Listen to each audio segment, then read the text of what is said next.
Hi friends, అందరూ ఎలా ఉన్నారు? అందరూ బాగుండాలని నేను మనస్ఫూర్తిగా కోరుకుంటున్నాను. ఈరోజు వీడియో ఏంటంటే పిఎన్ఆర్ ఫ్యామిలీ డాబాలో దోశ చూపించబోతున్నాం. ఫస్ట్ అయితే దోశ పెనం బాగా హీట్ ఎక్కిన తర్వాత ఒక కప్తో దోశ పిండి తీసుకోవాలి. దోశ పిండి దోశ పెనం పైన వేసుకొని రౌండ్గా చేసుకోవాలి.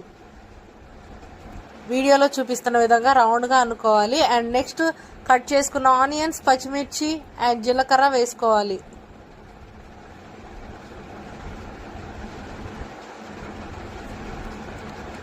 ఇప్పుడు లైట్గా ఆయిల్ పోసుకోవాలి. నెక్స్ట్ బాగా గోల్డ్ కలర్లో వచ్చేంత వరకు కాలనివ్వాలి.